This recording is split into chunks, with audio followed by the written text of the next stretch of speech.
That's tight. That's good. Ah, right on. Look at us now. We're back. We're crispy. You're looking good. We're looking good. And shout out to Orlando and Kyle Breathe. Happy Tuesday, y'all. I hope everybody's doing well. We had like a last second little snafu mix-up. And then I was like, hey, Kyle, can you go get something for me? And he's like, don't you dare send me up there and then start the show and I'm not here. Because I'm here. Yeah. It'd be like, wait, I don't know where Kyle is. Late. Yeah, I don't know where Kyle's late. That's what everybody says. You should see the chats in here. Yeah. You see it. You see it. All right, well, it's Tuesday. It's everybody's favorite day of the week, and we're here. We're live. We got some empty boxes here at our feet. Let's move these. We've got Core, GI, JT, you name it, you call it, as an official sponsor of the show. You can see him down here, right underneath Kyle, right there. And we also got GG Sports joining us. GG on the show. GG. I like their logo too. That's a cool logo. That's a good looking logo. It is. And Gen X, as always. Listen. Today, I walked to the house, and there's 2 boxes that easily Kyle and I could both fit in without even, like, we could probably scare people. Yeah. Actually, it might be a good idea. Yeah. Good segment. The Ring doorbell scaring. Camille with that. Can definitely get Camille. Let's not scare her right now. I don't want her to have those babies too early. And they sent, I don't even know how many of these things you can fit in there because I didn't get a chance to count them all. But we've got the GXG pod caddies to give away for I like that color for a while. And you know what? That's good because the amount that Arfon sent us means that they're going to be sticking around with us for a long time. There you go. Also, in there is a little Gen X Global water bottle there. So someone's going to be winning a couple of these things. Well, a couple of people are going to winning some of these things. That's right. And then big shout out to Matrix Gear and Paul. We're getting some new shirts made pretty soon. Right now, we got some shirts designed, and so I appreciate everybody who wins one of those Matrix, the Spick and Span shirts. It says powered by Matrix Gear. You guys wear them, out at the field. Mm-hmm. You guys are looking good. It definitely is a big upgrade in the fashion design industry. That and mock turtlenecks. I do like those. These are rad. It's just. I think you have a bug squish. Look in the camera right there. Oh yeah, I got. No, on your collar. Oh, there's actually a bug squished. You got it, I think. I got it, dude. This thing, I just pulled it out of the washing machine too. Maybe it wasn't a bug. Could have been some grass. I'm. Feel how soft this is. Oh, You could clean your goggles. You could clean your baby's butt. You can do a lot of things. This is nice. So obviously it was hang drying outside. Because I want to make sure that preserve it. Otherwise, if I dry it normally, this thing will fit like a muscle tee. I think. Yeah. But it's got like a nice stretch to it. This is a nice shirt. It is. Yeah. It is. Did we look good out there on Saturday? Yeah, it was kind of hard. And Skinny said this too. I hung out with Skinny most of Saturday. But we were like, it's kind of hard to. He said they changed their costumes to all those long sleeves.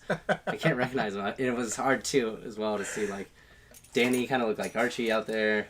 That's exactly what Junior said. Yeah. Junior's like, I thought that was Archie. Yeah, he's smooth. And they're the same height. Same height. Dude. He had a bandana on. If you're playing against us, you are effed. Because you're never going to be able to figure out. We've got the short crew out there. Yeah. Yeah. It was nice to go out there Saturday too, because I was like, I don't have anything to do today. Why don't I just go to the field and hang out and watch? So usually I'm either playing or coaching, so it was cool to go out there and just like spend time like watching the game and talking and catching up with the guys. Yeah. It's a great place to spend your weekends. Yeah. I like it. Whether you're playing or not. Yeah. That's a good point. You know what I mean? You're like, while I don't have a girlfriend, I'm a single guy. I can be at the paintball field on a free day. Ladies, are you watching? He's single. He's single. Don't tell your wives, everybody. Don't tell your wives or girlfriends. This man is single. Come on the show, tell everybody you're single wearing a cardigan. I know. We see right through you, man. You're like, just I've been single. It's not like a new thing. This is the first time you dressed up and let everybody know. No, I always dress up. It was not like that cold.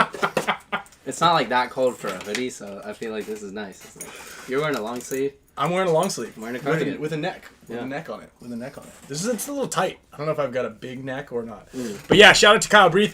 The ASG was lit. There was a lot going on there this weekend. A lot of teams. I'd say the parking lot was as packed as I've ever seen it. I want to say all 4 fields are probably filled up to the brim.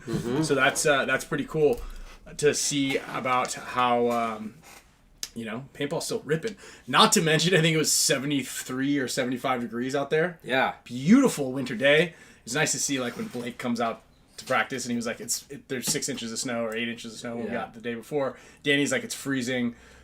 Where does Danny live? Ohio. Oh. Outside of Cleveland.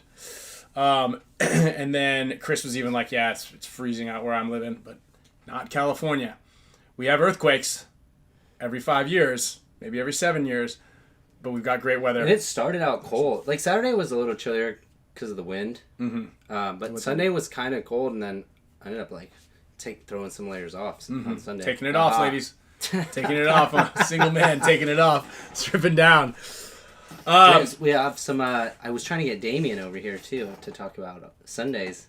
Oh, yeah. Snafu. I want to point one thing out. I don't know if Todd Adamson or anybody on the newly formed Chicago Aftershock, I guess everybody missed their flame flights. Yeah. You guys must have all gotten, like, mixed up on where the things... So, one piece of advice to Aftershock is make sure you have a good travel manager, because obviously all their flights were not booked accordingly. Corey was out there. Corey was there.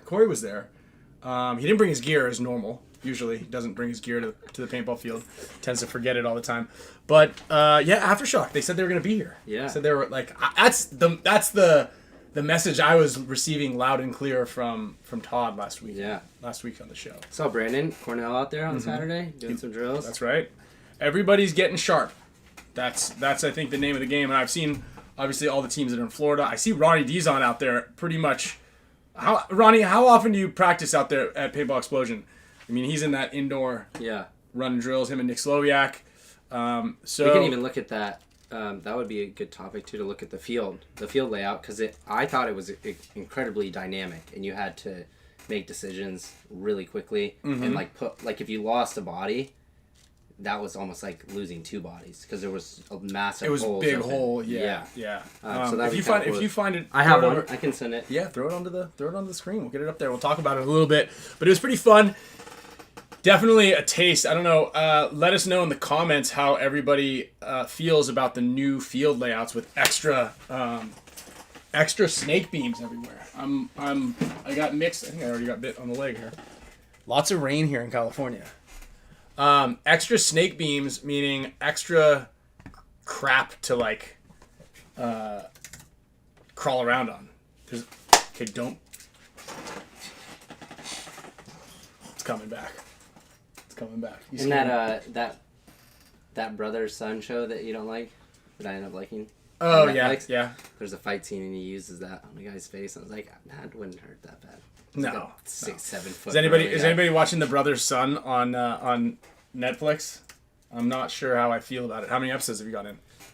Well, that one night I told you I went deep. I watched 4 or 5 episodes in one city. So about 10 p.m. to 3:30.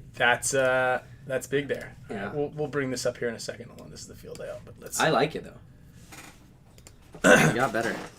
I got all sorts of things I'm trying to watch here right now. We'll go talk about that. Yes, meme balls. I'm with you. A little less with the snake beams, and I think someone was asking about this top here, this Iron Kids shirt that we're just kind of talking about. Dynasty Champions Club membership exclusive. So if you are a part of the Dynasty Champions Club, you probably heard me say this. DynastyPaintball.com. You can sign up. You get cool gifts like this. I believe there are a couple extra left over. So if you know somebody in the Champions Club, all Dynasty Champions Club members got a link today in the private Facebook group chat. And if they want to buy another one for a friend, for a loved one, for a girlfriend, a boyfriend, something like that, you guys can go in there and do that right now. I think there's a couple left. And I know that sizing is a thing. That's why we order a couple extra here and there. Make sure everybody. And then obviously everybody really loved them, so we got to give one to Fran. Yeah. He's begging me. The guy just won't stop texting me and calling me, just telling me how great and awesome I am, and just asking me like, "Hey, thanks for letting me on the show. That was the highlight of my year so far." Yeah, he loved it. Yeah, he had a great time. He did throw a bunch of small limes in the garbage disposal. Oh, he did? Yeah, this big that don't go down the garbage disposal. Thank you, Fran, for that. Those things. You can't put full limes in the garbage disposal, guys. Can't put full limes in the garbage disposal. But yeah, so we'll talk about that too, because Ironman might have got the boot on Sunday from the field. Ironman, listen, I'll tell you this. Ironman team is looking better than last year's Ironman team. That is good. That's great news. Yeah. Ironman may not be able to get another good Southern California practice in because they got kicked off the field. Yeah. That doesn't happen a lot. No. You got to do something bad to get kicked off. Now, I just saw laughing in someone's face. If you were there, it didn't really seem like it was an egregious kick out. Yeah, like it wasn't an egregious. It wasn't like a. It wasn't a fist malicious. Yeah, it wasn't like one was yelling at each other. It was.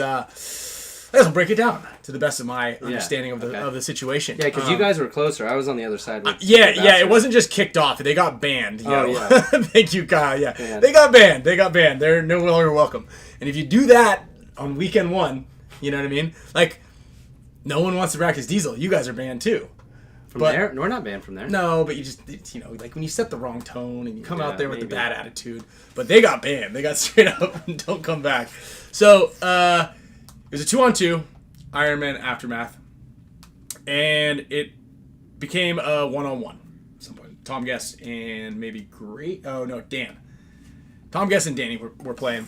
And Tom thought that he shot the last guy. And just a couple people from the sidelines. It wasn't just one person. Couple people from the sidelines are like, Tom just kind of puts his gun down and starts walking around. Someone's like, hey, it's still going. And a couple people said that. Yeah. Hey, it's still going. And then when that was, and I believe Omara was one of the guys that said, hey, game's still on. Yeah. Not egregious. Right? The owner of the field got pretty upset because he thought that maybe Aftermath, Aftermath ended up losing that point. And I believe he thought that the team had a chance of winning that point, which is, you're playing Tom Guest. Maybe, probably not, but there's a chance. Okay, and then he said, "Hey, shut your mouth or don't talk" from the sidelines. And I believe Omara just kind of chuckled, laughed in his face. Not sure the extent of that. I didn't get the full eye on it, but I did see when he was walking off, Wayne was very upset at him for laughing at him. Yeah. And then he kept walking, and he said, "You know what? You're out of here if you keep laughing." And Omara was kind of doing one of these. Yeah. Yeah. Well, what do you mean? And Wayne said, "You know what? You're out of here, buddy. Drop your wristband off at the front door and get the hell off my property." And he's like, "Dude, come on. It can't be serious." And Shane said the same thing, and he's like, "Get him off the field." And Shane's like, "All right." And he's like, "You're not going to get him off the field?" And he's like, "Well, hold on. Whoa. He's like, Are you going to be complicit in this and not kick him out right now when I'm asking you to kick him out?" He's like, "This all just happened. I just wanted to find out what happened. What's going on?" He goes, "I told him to shut up," and he laughed at me. I kind of saw that. I don't know if that's the person you want to laugh in the face. Yeah. Don't F with Wayne, man. He's ready to. Yeah. Don't mess with him. Really. Like Harrison too, because I went and met Blake and some of the guys too for a couple drinks after Sunday. Mm-hmm. I think after you had left, head back home. And I was like, Harrison, like he was like not hit that one. He was like, I'm like, just get out. Like it's practice. Like what? Yeah. What's even? That's the other thing. Yeah. Listen, here's a couple key factors. Okay, when you guys are at practice, especially if you're on the team already. Yeah. You know what I mean? Yeah. If it's at a practice like a midweek, like right now type of practice, where there's no consequence of whether playing time or anything like that, there's no layout. There's not an event next weekend. You got plenty of time. Don't take it so damn seriously. You know what I mean? It's like, we're out here, we're having fun. And just, dude, it's all good. Yeah, I'm not going into... If someone's arguing, I'm like, not hit, dude, shut up. Like, all right, fine, whatever, I'll walk out. Like, who cares? Yeah. Like, you don't need to get super worked up, first of all, ever, over practice. And then the other one is, make sure you shoot good paint. That'll also get you out of a lot of bad arguments. There's one of the Aftermath guys. He kept like the paint would like if he got bounced or some guys were getting bounced. We have it was cold out, so we had winter paint. Started to warm up a little bit. There were a couple bounces. There's always bounces. He get bounced and playing, and I'm like, "Hey, did you just get shot?" And he's like, look straight over, look right at it, and go, "No, stop bugging me." And you're like playing. I'm not gonna say. Okay, all right. But it happened like multiple times. And then he's like, "Dude, why do you keep bugging me?" I go, Did you get, I thought you got shot. Like, I asked if you got shot. He goes, "I didn't get shot." And I go, Why'd you look right where you hit? He's like, no, it bounced off. I go, that's exactly what I was asking you. But that conversation happened multiple times. The same guys. But, yeah, dude, who cares, bro? Yeah, bandit practice for laughing. And we're talking about practice here. Yeah. We're talking about practice. But you don't want to argue too much with the CEO of wherever property you're on. That's important. Number 3. You know, like maybe paint's like number 3. That like don't get in a fight with the owner of the field. Yeah, probably a good starting point. Okay. Yeah. I'll ban you for having your squeegee in your barrel. I will say this though. I've been playing at ASG for a long time now, for quite a while since COVID, and Wayne has become a lot more tolerant. Oh, totally. Wayne's and I like it. And he's always like, I'm having a good day. Today's a great day. Yeah. I'm like, I'm loving it. He just gets worked up. Like people get worked up when your investment is on the line there. It's just a bummer to see it happen to the Ironmen when they are coming out for their first big practice of the season. And then not to mention they flew in the big guns. Yeah. Billy Wing was there. Mike Paxton was there. Yeah. Yeah, Chris Williams was there. Chris Williamson, yeah. And Shane was there. Yeah. You know what I mean? So you might not even move. You might need to not move. Just disappeared behind your heads. Oh. Dude! Surgical! Shout out to Kaylin. For getting us this zapper. Oh, look at that little bastard's in there still. Oh. Look at this. Can you guys see him? Hold on. He's smoke. Oh. Do you see the smoke? Oh yeah, dude, he's down. He's a goner. I feel like that's not unhealthy to. And just smoking. It smells like chemicals. Well, it's our blood. It's our blood, fucker. Maybe they're AI mosquitoes. They could be. Yeah, a little electric. It smells like electric fire. Speaking of smoking, we've got a guest on today that we're gonna be giving a shout to here shortly. Who has smoked a lot of cigars this last couple of years, right? A lot of celebration cigars. So we're gonna 5 of them. Yeah, we're gonna have Colt Luckau in. I need to figure out how to pronounce his name exactly. Like sure, Luckau he might know. Luckau. He might know. Yes, we will. He will. I think he will. Also, lots of prizes that we still need to get shipped out for the last couple of weeks. I've been out of town. He's been out of town. We've been jumping around quite a bit. Luckau. All right, that's the thing. Thought so. Yeah, it stinks, dude. It smells like burnt hair. Oof. And we've got a lot of prizes to give out. So if you have not received a prize in the last couple of weeks, I've got a bunch of names written down. A handful of you guys, handful of people we don't have. Oh, his buddy's here. His buddy wants a piece. Make sure we have your shipping address as well. If you've moved lately, a new shipping address. And Officer Bubblebath did just text me. What was he? What was his deal here? Anything important? Oh, nothing important. No. Yeah, he said it's almost like he. I wanted him to come over and talk about it, but he said he had to work till 5:30. Keeping our seats safe. Yeah. Keeping our streets safe. So let's do this. Let's go ahead and get our guest on here. You can get him right there. We'll get him on here. If you guys have any questions for the newest addition to the Pro Division here. Can you guys hear the noise there? How's that sound? Does the sound good? I want to make sure the sounds dialed in here. And shout out to Joshua Mitchell. Thank you. Congratulations. Welcome to the Mega Support Status membership. Josh, make sure I have your address. Yeah, there he is. Yo, what's up? What up, dude? Hold on 1 second. Let me get you in here. There he is. If you want to too, I don't know if are you on your phone right now?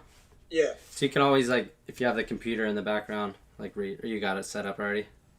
I'm just chilling with it on a box. Oh, okay. Well, I was just saying if you wanted to read the comments, or if you have by a computer, you could leave YouTube up muted to read, but gotcha. It doesn't matter. Yeah. Doesn't matter. Anyway, Colt, how you doing, man? I'm doing good. It's great to be on the show, man. Thanks, dude. I haven't really talked to you much in general, but I love your personality. I think you've got a killer personality, very confident personality. And it's, how do we pronounce your last name? Luckau. Luckau. Okay. Yes. Luckau. All right, good.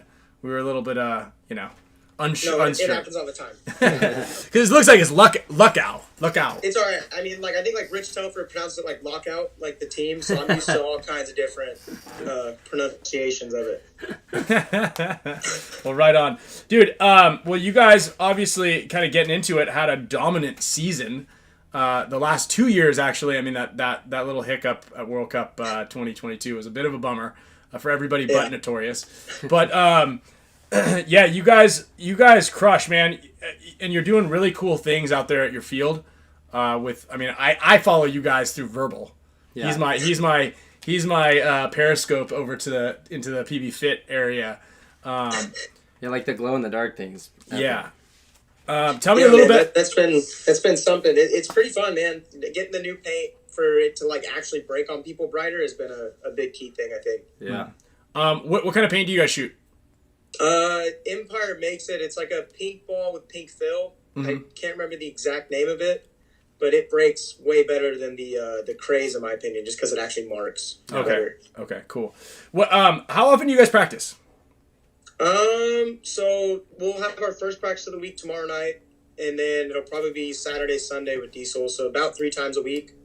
Are you going out there this weekend? No, I'm going with you. Oh yeah, that's right. We're going to the combine. We're going to the combine. At X Factor's field. That's right. You already had that scheduled. Yeah. So you guys have Diesel practice. Yeah. You guys have played each other a bunch, right? Yeah. How did so this will be your first practice of the season? First practice with another team besides people at Fit, if that makes sense. So how about you? You personally, how often do you practice?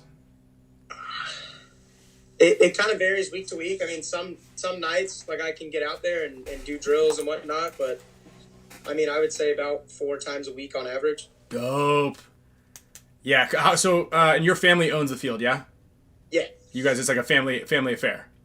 Yeah, we're there pretty much every day doing maintenance and trying to keep everything nice and whatnot for the players. But so I've actually never been out there, but Kyle's told me a lot about it. Where you guys take care of everybody, everybody seems to have a really good experience at your guys' park. Yeah, I would easily put a top 3 field in the U.S. I appreciate that. Damn. Yeah, I always because Colt's a nerd like me about strategy and paintball just in general. So when we the layout comes out, usually in those off days like Thursday, Friday, or Monday, always nerding out about shots and stuff like that. So it's cool. Good experience. Tell me a little bit about the history of your team, how PB Fit came to be, what you guys. Just give me the rundown here for everybody who's watching and everything. Yeah, no. So a lot of us, me and my brothers, we were starting to play. Actually, honestly, those two, Johnny and Brody, they played a lot in 2014, 2015, and I was too scared to play. So I started playing with them when I turned 16. So 2016 for 2 years as a team called Apex Predators. Then my oldest brother went to play with D2 Diesel at the time. And we had started, when he went to play D2, we found a couple of dudes from Nebraska and kind of merged with them. And they came down to Fit, and we started Paintball Fit, the team. Played in D4. And then we won Vegas, Dallas, Chicago, skipped Atlantic City, and then got 5th at Cup in D4. And then D3 happened. We lost a couple players. Some of them went to play semi-pro with Diesel at the time. My oldest brother came back down to play with us. And so then it was me, Brody, Johnny, and Trenton, which is my cousin, but basically another brother. And then a couple other guys like Caleb, who's on the team now. And we played D3, won the first 3 events, lost the 4th event, then won Cup. So for that year, and then the second year the D2 year was COVID. And then that was Vegas. We got 6th, got knocked out on Sunday in D2. And then that whole year happened with the pandemic. And then World Cup happened. We got 3rd. And then that's when AC Dallas fell apart. And all those teams all those players left over personal issues. And that's when Greg kind of called us and was like, hey, I either, have to sell the spot or you guys can just play under it. I feel like you guys put in a lot of work. You can come and play as AC Dallas if you'd like. So then we took that offer to play in D2 and, got our shit kicked in. Everyone knows that story. But so I didn't know you guys were coming from D2. I thought you guys were a we semi-pro went from team. D3 and got 2 D2 events. Yeah. And then went straight to pro. And went straight to pro for the season. Yeah. Whoa. I thought you guys were already... I knew that you had taken over that franchise with your own squad. I just assumed that you guys were already like at least semi-pro. That's a big kick in the ass right there, like a jolt. What was that experience like? Oh, it was it was something, but I mean honestly it's weird because like that year we planned on playing D2 again because we didn't win in D2, so like clearly you have to fix something. Mm-hmm. Right? So we were going to play D2 again, then we got the offer, and it almost was like I feel like we'd be dumb not to say yes. But I'm happy we did because we got to see how big the gap was. Mm-hmm. Humbling. Right? Because I feel like D2 and semi-pro, it's a little bit, but that gap to pros is way bigger. So, like, being able to see that firsthand and see, like, okay, we have to get smarter, we have to understand more situational stuff and react quicker in order to have success at that level. It's not just about drills, right? Like, and that was kind of my favorite thing about getting relegated that year is understanding the difference. And then, so then we got to come back down to semi-pro after getting relegated and had our 2 years in semi-pro. Wow. Yeah, that's actually pretty cool. So what do you think? Let me ask you this. Who do you think would win that was 2021 when you guys played pro there, right? Yeah. 2021 PB Fit AC Dallas, your team, or Latin Saints last year? I think we win. No disrespect to those guys. Yeah, but I mean, yeah. like, I just think we win. No, fair enough. I mean, that's because look, you got to watch enough. Like you've seen it plenty. You've lived it like from a huge different like jump, like a D2 to a pro. There's a huge gap. What do you think the biggest gap between your current level is right now and what you guys need to do to achieve success in the pro ranks right now this year? I think I'm losing like what word I want to not. I mean, kind of adaptability, right? Like being able to play all different styles. I feel like, and like for me personally, it's lose weight, get faster, right? So I can be tighter, do more moves that I see, and able to react better. But I mean, I think it's just situational awareness as a team. Mm-hmm. Understanding when you get a kill or two off break and we're still 5 alive, like, hey, we're in the driver's seat, right? Like, understanding that and taking the correct moves off of it, not just, it's kill 2, let me run, and then you just get shot, right? And then it ruins everything. So I think it's situational awareness. Yeah, that's actually, well, we do, because we do a lot of clinics and stuff, and that's actually one of the things, that's so simple. You're like, okay, cool, we shot 2 guys, we're going to obviously win this. We classic, like, 3-on-5 drills or 5-on-3 drills. And you think that, like, you're going to always win it, but for whatever reason, everybody has that same sense of, like, they're like, oh, the confidence, right? Oh, we're up body, so I can take a little bit more of a risk. And then they take a little bit more of a risk, but the other buddy was like, oh, we're good. I'm going to make this move now, and I'm going to stop pressuring this guy as much because my buddy's got it. And it's that overconfidence almost there that, like, ends up becoming missteps because you always think that someone else is going to handle it. But when everybody's thinking that, that's where it kind of bites you. Yeah, that was a big thing our 2021 years. Like, we would get, say, kills off break. And, like, one point specifically sticks out when we played you guys at Cup. Mm-hmm. And we killed 2 off break and we lost the point. Mm-hmm. And I think you ended up killing 3 of us just going down the D side making a great move. That was Marcelo. Oh, that was you. That was Marcelo for sure. Okay. Yeah, so, like, I think about that specifically, and I'm like, okay, like, those happen too often where we would have a point and then just throw it away. Yeah. So that's been kind of the thing for the past 2 years, fixing. Dude, welcome to paintball. Have you guys set up layouts with the extra beams at all yet out there? We just set one up last weekend. I don't know. It's a weird thing because some points I think go longer because of the unsureness of where they are in the center. Yeah. But then some points go way faster because they made a really great dynamic move and just caught everyone really fast, right? Mm-hmm. So it's, I don't know, I think it just adds a different kind of dynamic to center play at least. Sure.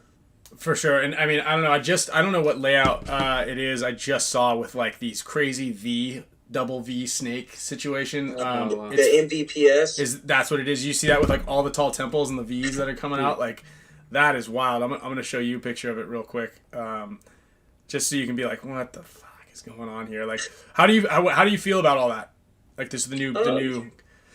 I'm kind of indifferent on it, to be honest with you. Like, I mean, I don't think it'll change the game much. I think it'll just make you have to be a little bit more cautious and actually find bodies a little bit easier, or more effort in finding bodies instead of just thinking they're where they were last. Oh wow! Yeah, look at that snake side. That's wild. Just. Yeah, it's man, that's such a pain in the ass too. I mean, it just that's how I feel. You know, it's like we're doing all this stuff and it's just such a pain in the ass. Yeah. I don't know. I don't really know that we need to constantly just add an upgrade kit every year. I mean, I know that whoever's selling the bunkers, Sub Air wants to. They're like, yeah, let's change it every year. But it's just, I don't know. I would feel like out of pretty much anybody, obviously myself and Kyle, spend more time at paintball fields. Do you set up a lot of layouts? Have you done that? Yeah.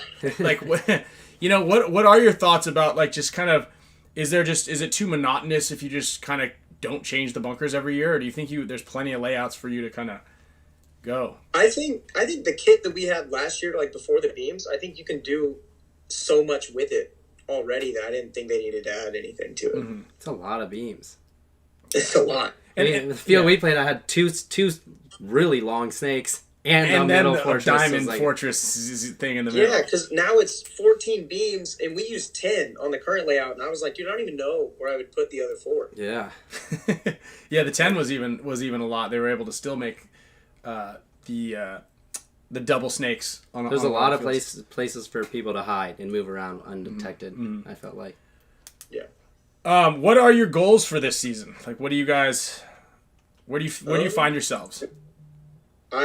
My goal is to win an event. Yeah, you're one. And I mean, I know that's a wild thought to like a lot of people, but honestly, I feel like if I'm not planning on winning an event, I'm going into the same mentality I was in 2021. That was to not get relegated, and that didn't pan out. So I'm going in trying to win. Okay. Right? Like, and I don't know. That's just kind of been our whole mentality as a team. Is we want to make Sunday the first event, and then I want to win an event by the end of the year. Okay. So making Sunday is the big factor first, and then build off of that each time. How do you keep? I'm sure that everybody shares the same mindset. I think we talked about it on the last show. Not sure if you watched it, but we were asking Todd the same thing. Well, actually, Alex had hijacked the show for the first 30 minutes just to say everything that he wanted to say. And then Zizek came in and got weird.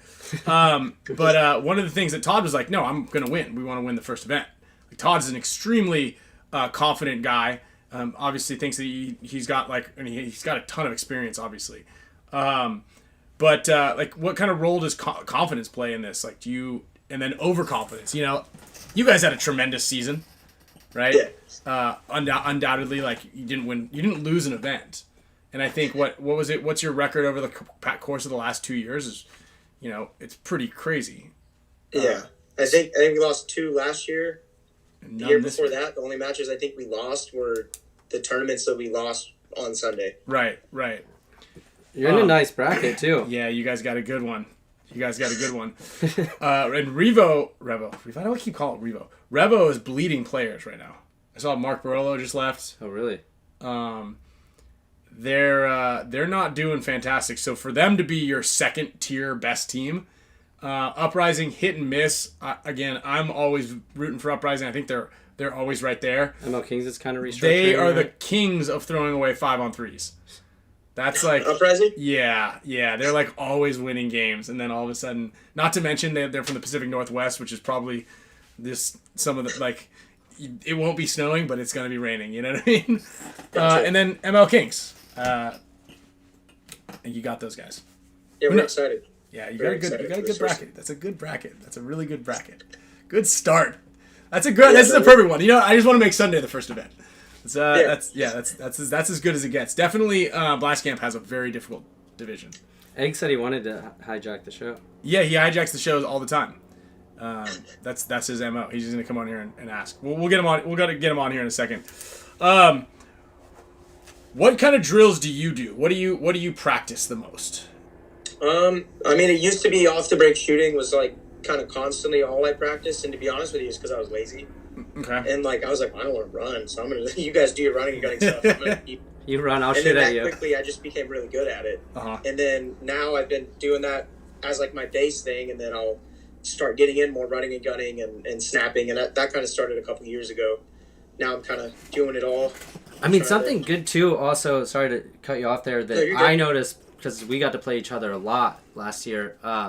It's good for other like bigger players in the sport. Is like you're so good behind your gun on the move with your accuracy that your gun is like an added bunker. There'll be countless times I feel like you would flash through like a small cut and we'd shoot each other and I'm like, dude, how did you like thread that needle? Your accuracy on the move is pretty impressive. So I think that's like another thing too. But give us I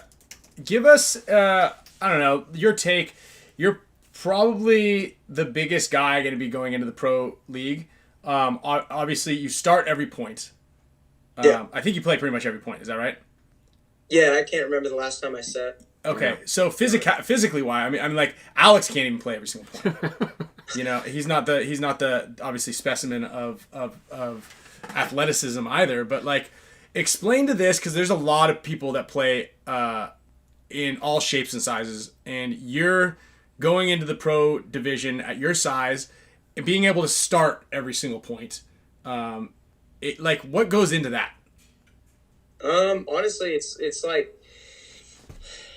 a lot of it is breathing for me in the pit. So like, if I just come off and I'm really tired, I understand that no matter what, I have a minute minimum, right? And that's if there's a 30-second point, I have 45 seconds to get on the box. Okay. Right. So like, and the chance of that happening is slim. So I usually have about 2 minutes to just get air, get paint, maybe a sip of water. And as long as I'm not being a little bitch and like, oh, I'm really tired, right? Like I can play.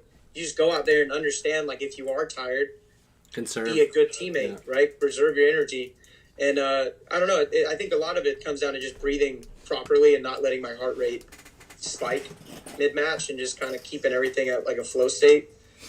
That's helped me a lot. And then honestly, just the mentality of like, I need to be out there. So I don't really worry about if I'm tired. Like it's not an excuse. Unless you're cramping I don't play the snake, right? So for like threes, right? The three position, I feel like unless you're cramping, there's no reason you can't go out there unless you're just playing bad. That would have been a good way of putting it. Is be like, well, I don't play the number one spot, so that's how I play. That definitely helps. Do you get in the snake ever? If I need to. If you need to. Explain versatility. You mentioned it a little bit, but explain versatility for everybody out there, because I think that a lot of people use their size or their lack of being the optimal paintball size of like not playing specific spots. But like explain, like kind of if you have an insight into that, like why is it important to be able to do everything? I mean, it's just where for me, it's important to be versatile so people can't just be like, oh, well, it's just Colt back there. He's not going to get out to say the corner. Right? So then they can kind of just play the other people and not worry about me. Right? If that makes sense. I need people to be worried at any time. I could be in the 50 snake. I could be in the 50 Dorito. Right? Because that worry in someone's head could take them off the job for a split second when they're worried about that. Right? That's a good point. For me, if I'm scouting a team and I know that player will never get into the snake, even if you shoot his one, it lets me know if I shoot his one off break, that side's fucked. The best he can do is get into the corner. He's not going to win the game. I'm going to just help the other side. So I don't want people having that thought when they play me. Dude, yeah, you're usually the one that's like one of the more aggressive guys turning around. Like, why are you guys all in the back? I'm in there 40. Yeah. Well, it's dude, you don't understand how important that is for people to hear, because obviously just kind of going back to the whole concept of like just teaching so many people over the years. It's like, and I not knocking like anybody in particular here by any means, but there are so many guys that use that as a cop out, like, oh no, I can't dive in there, like it just doesn't work, or I can't go to that spot, it's just I'm too big, you know. And that is actually a really interesting take that I never even thought about, right? And I never thought about like, oh, cool, we shot this guy out. Let's now focus on these other guys because we know that guy's immobile and he's not going to do anything. We can just give up on him. And I've never thought about that. I think that's really interesting take, and that's super helpful for a lot of people who are watching this who feel that I think it's a mental block. Yeah. You know? What would be the best way for people to practice? You know, like there's a lot of weight coming down, you know, whenever you slide, and I've seen you slide. Actually, I commented on one of your lateral slides one time. I was like, dude, if he can do it, like, you guys, no, stop making excuses. You know, I thought I remember that, and it was picture perfect. Probably on verbals. Or like too, how about remember Paya? Yeah. From ML Kings, it's like 6'7", Dude, and he could get into a cake like 3.3 and a half. Yeah. Fold him in half. Yeah. Yeah. I mean, I don't really know like the best way to practice it. Over time, I just kind of just kept forcing myself to do it until I could get it to where it didn't hurt doing it anymore. So it's almost like trial and error. But I mean, like, say you're an older, bigger guy, then it's just doing stretches and getting mobile, I feel like, because I was also 18 this size, so I'm kind of, you know, bumping into the ground doesn't hurt as much. I feel like, if you say I'm like 30 in this size. Yeah. So like, or 40 for those guys, I'm like, dude, just get mobile, right? Like just do stretches, stretch your hips out and stuff like that, because a lot of mine is my hips have to be mobile. So like a lot of hip stretches I do before I play. That way, if I do have to slide, it's warmed up and ready. How old are you now? 24? Yeah. 24. So everybody who's listening to this, if you're, even when you're young, you gotta stretch. You gotta stretch. It's gonna help you in the long run. It's also breathing, which is something that you mentioned earlier, is incredibly important. And tight muscles. So if you're not stretching, tight muscles consume more oxygen than stretch muscles. So the more that you're stretching, the less oxygen your body consumes, and therefore it'll just make you overall more efficient. Yeah, You know? I mean, I had all those back problems. It was like once or twice a year. It would be like debilitating. One in Europe where I just couldn't even play. But to solve for like 5 years, I'm like, what's wrong with my back? What's wrong with like getting MRIs, everything? And it was just like a better warm up routine before I work out, before I play, getting my spine mobile and like my hips and getting the like core engaged before, and like all the back problems pretty much evaporated. So it was like, it could be simple as that. Yeah. How have you guys kept the team together? Have your guys gotten offers to play on other teams? I don't think so. Really? Honestly, I feel like the community, I kind of understand we're all gonna stay together. I feel like. Mm-hmm. I mean, well, like you got to think like most of us work together. Like there's only one or two of us that aren't seeing each other every day, right? So, Sure. and even then, like we're playing video games together. Like we're all super close knit. I don't know. I mean, if they have got an offer, they haven't told me about it, but Okay, I guess that makes sense. Are you guys picking anybody up? Or have you already? No. Just Cyrus from a D2 team. That's the guy with the cowboy hat, right? That you posted? Yes. Yeah. Yes. Yeah, so he's moving here, actually. He just drove down here from Florida. He just got back today, so he'll be moving here to be on the team. Dude, Nice. the cross-country move. You know all about that. Yeah. So you got a guy from Florida, bringing him into the Texas realm. Yeah. Yeah. Cowboy Cyrus. I think someone was mentioning he's got a good YouTube channel. Yeah. What is it? Do you know what it's called?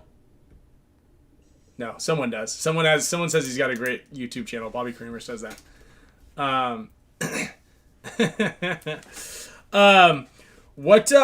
Let's go back to just real quick, like how everybody works together. How important is this is just for field people, you know, going to the fields and whatnot. Like because we got. Have you been to GG Sports? No, I'm not. Have you seen it? Like, you guys don't have a rec size, do I've you? seen pictures and it looks amazing. Yeah, it's sick. It's like what he does there is like bar none, man. It's really cool. You guys don't have like a walk-on section, do you? No, not like rec. We Not just rec. have just airball fields. Mm-hmm. But I mean, people come and walk on at like the night balls all the time. They do, right? Yeah. What so kind of just from what I've heard from Kyle and stuff like that about playing there, how important is the customer experience? Like providing, like you said, you're at the field, always making sure that it's clean and dialed in and stuff like that, and everybody talks really well about really nicely about your field. How important is that? I mean, I think that's everything. Mm-hmm. To be honest with you, like I remember when I was younger, going to fields with when my dad and my two brothers like played together. and like the owners would kind of treat you almost like a nuisance because like then they had to work because you were there, if that makes sense. Mm-hmm. Like, and I'm not really like a fan of that. And as a player, you're like, dude, I'm spending my hard-earned money to come here. You're making me spend $5 more because I forgot my water at home for a bottle of water, right? So like starting with that, like we were like, I don't want people feeling like they have to pay for water, pay for snacks if they forgot something at home or anything like that. And the field, right? Like I don't want people coming out and having to build a layout, right? Like I'm going to build the layout for you so you can show up. A layout's going to be there. There's going to be water. There's going to be snacks. Air's going to be good the whole day. I don't want anyone to have any issues besides just their own work ethic on why they can't keep playing. Love that. So you're giving people, there's no excuses. Yeah. Don't come to PB Fit with any excuses. 100%. Let me ask you this: what kind of water do you guys drink out there? Just generic water. We'll go to like Home Depot and get a pallet. Purified. If I'm getting like a gallon of water, I get like alkaline water. Okay. But, Purified water though. Ryan's gonna get on you. Yeah. You guys gotta switch to that spring water. Yeah. Get money 365. Yep, Nikki knows. You guys know. It's the thing. It's literally the same price. It's almost exactly the same price. It's like a 1 penny per bottle more. Drink spring I just water. need to try to get to where I can get a pallet of them because we'll get them delivered in pallets. You can But I get just gotta pallets. make You sure. can buy spring water by the pallet. All right, I got can't you. guarantee it, but I can almost guarantee it. Almost guarantee. You should look Well, into hey, it. when you guys come to Fit for a practice, I'll make sure that there's a pallet of spring water. Okay, Gen X pods and spring water. You got There it. we go. That's it. That's actually in my rider. There. And my favorite thing about their field too is the pits. They have the pits behind the box, Okay. so you can watch. Watch. Like Not on the sides. But Well, I see. they're both. I got Yeah, you. yeah. I got you. And the air's in there too. Everything. I don't have to leave the field. Like once you're Yeah, Get we're there. actually redoing those this week. We have all the wood taken off. We got to get new wood and redo those because it's been like 3 years since we built them, so they're kind of getting messed up. But we're rebuilding it this week. Yeah, that's like one of my favorite parts of that too. Like benches in there, the air, you're fully netted, and you're just behind the field like long way. So it's pretty tight. You need a Shark Tank, but you need to put a Shark Tank in there. It says verbal. Yeah. or like at least on top of it, with like a shark swimming back and forth. What do you guys? So let's talk a little bit about the rivalries in paintball. Who do you guys feel is going to be your biggest? I don't even know if I want to say biggest. Like, yeah, who do you think your biggest rival is going to be? Like, are you guys going to have a rival in the pro division? Clearly, Blast Camp was your rival last year, but I feel like you need to like, you guys should each are going to have your own things to worry about. Yeah, I'm gonna be honest with you. After Cup, I haven't really put any thought into that team Okay. at all. Right after we won, my only thought now is getting to win an event. Perfect. Right? So like, even like with rivalries, like I'm not focused on really any team, but who's at the top, and right now that's you guys. Right. So like right now, Oh, shit. even if it's not like a rivalry, right? It's just like I want to be good enough to win a tournament in like against you guys in the finals, right? Like that's the goal, right? But I mean, I guess rivalry wise, we won't really know till like Sundays happen and you lose to a team, then you're like, all right, fuck that team, right? That's kind of my thought process on that. Okay, I like it. It's just whoever currently has beaten you. All right, fuck those guys. Yeah. I don't like them. Well, Pretty much. yeah, good thing we don't have to play you in the first round because I don't want to make enemies right away. Yeah, right now the Tauntauns. Yeah, that's good, Billy. I like that. Those are our rivals. Just keep them overseas. Those are our rivals. That was an intense match you guys had. I know it was. Crazy. Yeah, it's tough, man. Dude, the pro division is getting so much better every year, and now we have 3 new teams coming in. Or is it 4? 3 new teams. Like this is a pretty wild shakeup. I don't know if you followed last year's kind of off season. Things happened right at the beginning of the off season. That's when all the moves were made and things were like shuffled around. This time it was kind of like after January 1st is when things really started hitting the fan and like guys are losing, and that's like the most frantic time because you're kind of like already planning. Like Mike Urena was on our damn Christmas card that we sent out. Oh my god. You know what I mean? Like, dude, he was on the Christmas card. So there was like no like you guys had no idea? No idea. He didn't say a word to any of us. I knew. I didn't tell Ryan. Yeah, Oh. But he told me in confidence. And Skinny knew. he told me in confidence. Those are the things you break You confidence. should be with. mad at Skinny. Skinny knew. I'm mad at Skinny. I'm always mad at Skinny. That's the easy thing to do. Who's your guys' coach? Casey Harris. Okay. And is he just same thing, like family, like just in there all the time, or? So he didn't coach us in D4, but then Johnny went out and they were kind of close from a long time ago. So he went out and got Casey to coach us in D3, and then he was our coach in D2. Then when we got the offer, we went with Greg, and then as soon as that ended, we immediately were like, "Hey, Casey, like we want you back." And then so he's been our coach for PB Fit since after D4. Nice. Oh yeah, so you guys don't change much up. No. That's pretty cool. That's pretty cool, man. That's like obviously when you have a winning formula, you want to try to keep that together as best you can. But to not like have any guys get poached is, especially at a top semi-pro team.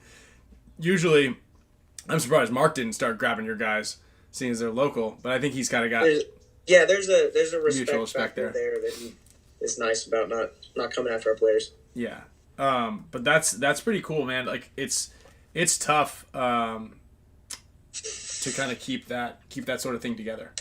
Mm-hmm. Yeah. Most teams have that. What kind of practice paint you guys use? Right now, I think we'll be using 4-star this weekend, but it's really just what can we get from GI. Okay. So it's usually 4-star or 5-star. Do you think? Alex just said, should we grab Chavez? Yeah, Alex is making a call to Chavez. I doubt he'll accept. We need to get Alex Dude, on here. let's get you can call him up right now. Are you cool with that, dude, Colt? Yeah, absolutely. Yeah, he's the villain in this whole paintball story that people just don't understand yet. Me and Silos know it, but no one's really recognized that Alex is the villain, and people are going to start seeing his true colors. What do you think about just how important is it? And we talked a little bit about practice here a second ago. How important is it to have good practice paint? Oh, hold on, here we go. Sorry, we'll have to put that on. I'll start off with this. Ryan. So I get to the airport, Kyle. Yeah. Practice. And Steve Kwan gave us these giant party confetti explosives that like a little confetti cannon. Yeah. But it's got like an explosive charge inside of it. Yeah, like some And gunpowder. he's like, Steve Kwan wrote "Oh, don't shoot this off at Ryan." And I was like, okay. And then I was like at the airport, and I was like, oh darn, I was supposed to shoot a video for Steve Kwan of I was blowing a thing up. So I was like, oh Ryan, you can give these to Sloan or whatever, put them in his bag. So I get into the terminal. And I have too much weight in one of my bags, so I start opening all my bags to shift different stuff around in there, and he smuggled the explosives into my bag. So I would have got pulled by TSA for sure, dude. 250. I was trying to work him for 250. 250,000 and 5 years in jail. I got to take him down. I got to take him down. Guy. Did you put it in the check-in bag? I can be pretty convincing to Chavez. I can be persuasive. What kind of headbands does he wear? No, I'm just kidding. How you doing, Colt? I'm doing good, man. How you doing? Good. You gotta send me your address. I got some headbands to send you guys. Some paintball Absolutely, I paintballs. got you. Do you see that, dude? Do you see what he just did? Do you see what he just did? Say no. What, Ryan? Say no. Hey, So you can't buy my friendship and my loyalty. Bring me one of those headbands. Because you know what? He's gonna butter you up, and next thing you know, Chavez is coming to our team. Hydra. Yeah. But don't worry, you got those headbands, right? You got those headbands. I remember playing you guys when you were AC Dallas. I can't remember what tournament it was, but I think we only beat you by 1 point. I think we only played you guys at Cup. It must have been that. I'm 2021? I would love to say it was 1 point, but I'm pretty sure it was 8-3. Oh, really? I remember it being a close game. The beginning was, and then dude. the tiredness factor. Then we just let you guys run away with it. Okay. Well, I mean, you think you've grown a lot since then? Yeah, I'd beat the shit out of that team. How many guys are the same as that team? How many players? Since the AC Dallas year to now? Yeah. So the difference, the only people from the AC Dallas year that are still on the team is literally just 5. I would say 6 with Scott Stewart, but that year he never got to play at all. just the coaching staff really didn't think he was ready, so they never like played him. I don't know why. He thought he was a phenomenal player back then, like he is now, but he didn't really get to play a lot. So really 6 players from then, but now our Snakeside starter is actually playing versus the AC Dallas who never got to play. Okay. And how about the Reaper? Is he going to be in the mix this year? Oh yeah, the Reaper's definitely gonna be there. I'm a big fan of him. I mean, he's got a great work ethic. He's he's young. He's hungry. He's like a blue collar. Like, I mean, if the whole team has his attitude, I wouldn't take you guys lightly. Obviously you're lacking the experience, but any team that can go and win that many tournaments in any division has to be taken seriously. So, I don't think you guys are going to sneak up on anybody. But I do think without picking up an experienced guy, you're going to have a little bit of a struggle. But yeah, I mean, hey, I think making Sunday is a realistic goal, especially with a bracket that you feel like you can navigate your way through. And all it's going to take is teams like you guys in that sort of mid-range level usually have a lot of 1-point, 2-point games. So all it takes is just winning a couple of those. Like Ryan said, Uprising for years has just been, sort of bottom of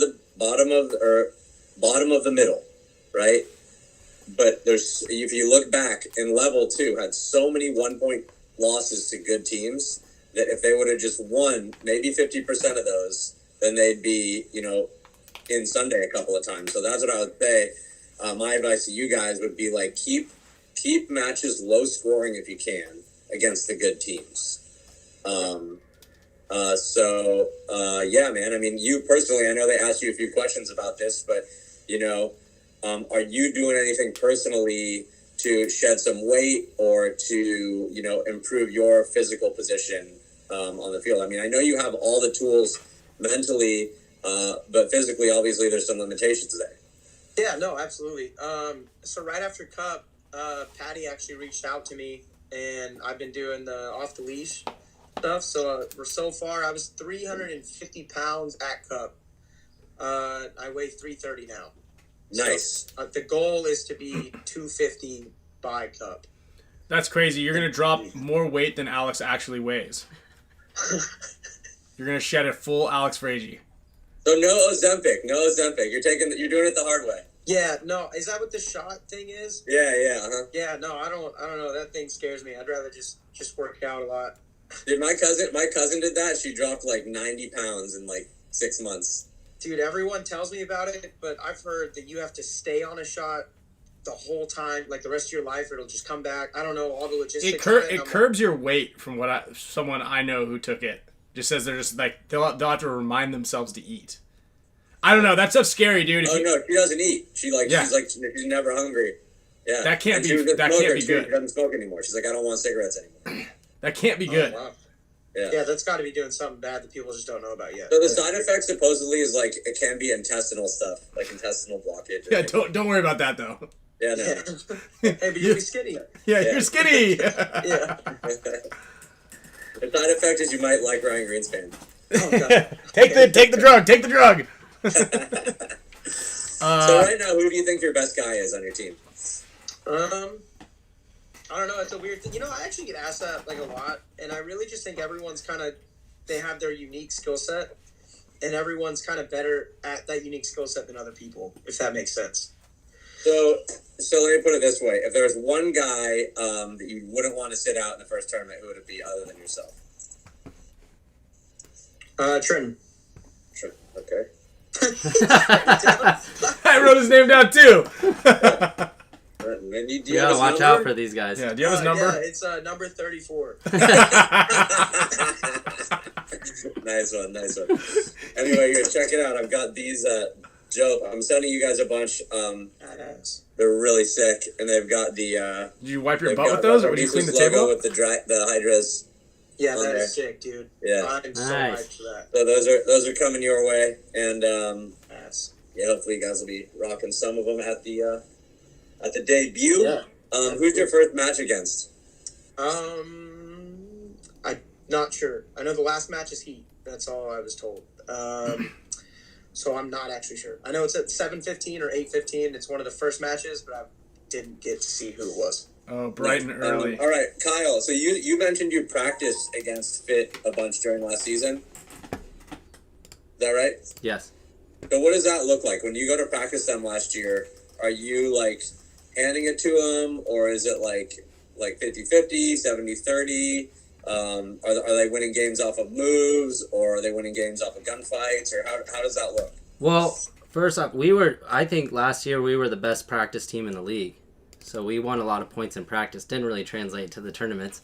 But I think their biggest asset for us is they do a really good job of like picking on players, especially off the break, shooting interior guys and playing the blind zones. And another thing I was going to say this earlier too, I feel like you guys are really good at identifying when you're close to losing a point. Like if you've lost two guys and the probability of you guys losing the point is high, instead of like waiting for it to happen, you guys identify that and go for the move. And like you'll go through the middle in those situations, even with like five guys, and you know you're gonna get fucked up, but still push through it. And I think you guys did a really good job of just exploring all elements of the field, and then doing your homework of going back and looking at everything that worked, everything that didn't, utilizing looking for every single bounce shot on the field.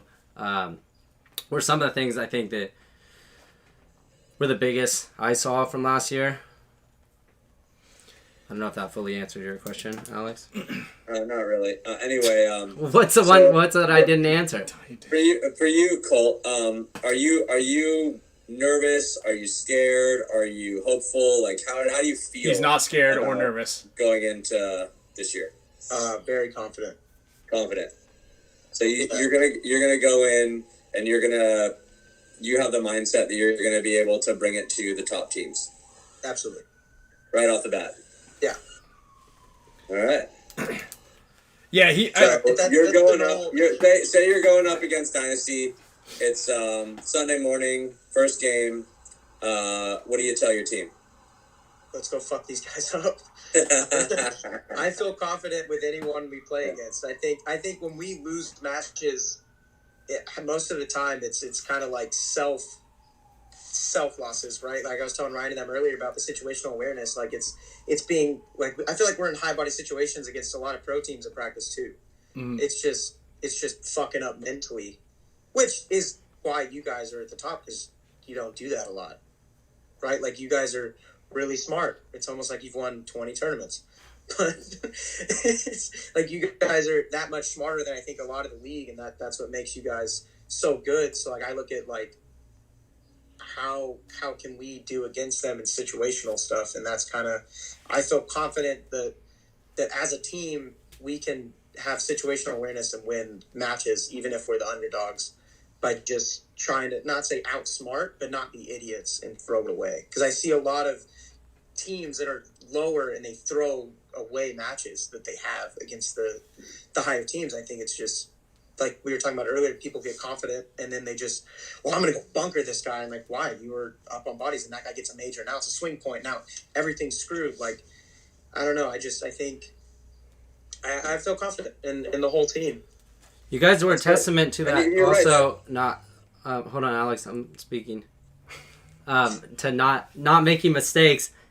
Like, besides obviously the feat of winning all 5 of the tournament, there was a lot of like sudden death matches that you guys were successful in leading up to win all 5 of those, which, you know, with some of, I think that it's not a secret, but as the reffing goes down, there becomes more user error, and to like win all those sudden death games too on Sunday to reach the finals, I think is an impressive feat in itself too, because there's a lot of opportunity to like, you know, get a bad call and that's your tournament. Yeah, and I think that it's pretty observant for you to notice that, you know, like I said earlier, the difference between, you know, the bottom of the mid-level teams and the top of the mid-level teams is them throwing away those points, right? Like either letting a better team steal points from them or squandering a moment where they have the advantage. Because those really are the difference between winning and losing a lot of matches. Are, you know, and that's been that way for a long time, right? That's why, you know, why is it that impact always comes out, or 90% of the time comes out on the top of, a 1-point game with a team that's not as good as them, or not ranked as high as them. It's not a mystery. It's just that you're right, recognizing those situations and having your players be aware enough to make the decision, to make the right decision on the field, to where the coach doesn't have to be, worrying about hitting the buzzer all the time, right? And then digging yourself into a deeper hole, right? So or getting blown out. That's another thing, right? Like, you're playing the points also. So, taking a 2-point loss to Heat may not necessarily ruin your tournament. If you can beat one of the other teams in your bracket. But if you sit there, when you're down 2 points to Heat, hitting the buzzer, and then you got blown out, then you miss the cut by 2 points and you're not in the wild card. So, it's like discipline, I would say. No, 100%. 100%. That's been the kind of active focus for the past 2 years, is being disciplined in the pits and on the field. At least for myself, like, there was a lot of times in that pro year where we would be up on bodies, and selfishly I would want to, like, I'm going to go make this move in the center, right? And, like, sometimes it worked, most of the times it wouldn't, right? So I've kind of learned to, instead of that, how about I just be the best teammate on this field and make sure every single person knows where every single body is, where they're shooting, the situation, the time, and while holding his own. And I found that that's been better for the team's success instead of my own selfish needs. Well, you do also have to give the people what they want. I mean, you gotta run too. Yeah, there's definitely a fine line there. Like that's Yosha's mentality to a T, right? He's the guy that does the job, and it's so funny because you'll see so many players out there, and it's easy to point, like, spot weaknesses in that respect or that regard, because so many players feel like they need to be actively engaged with somebody to be having an effect on the outcome of the game. Like, you'll go to a spot and it's like, hey, hold the lane. Like, Alex doesn't like just holding a lane. We were just in that scenario last weekend, doubled up in the center, and he feels like he has to be shooting at guys rather than setting a trap, right? Whereas I'll be sitting there trying to wait. How close I am. If you're really close, you're like panicking that your guy's gonna come. You're like, so you're constantly battling and screaming at him. Dude, you don't know shit, dude. I'm your wingman, bro. You left me. You left your wingman last week. No way I didn't. Is that when he leave. went No, back to guy. shoot in the beam? Like, he went back to I the... don't know what he's doing. But what Dude, I'm getting listen at... to this. So I was in the brick watching the snake, the 50 brick, which is like across the field, kind of. Like, He was there. You gotta have either be like aiming right at the edge of the snake where the guy dives in, because if you're aiming too like far, a 30-foot you gap. see him and then you go like this and then you miss him, right? Yeah.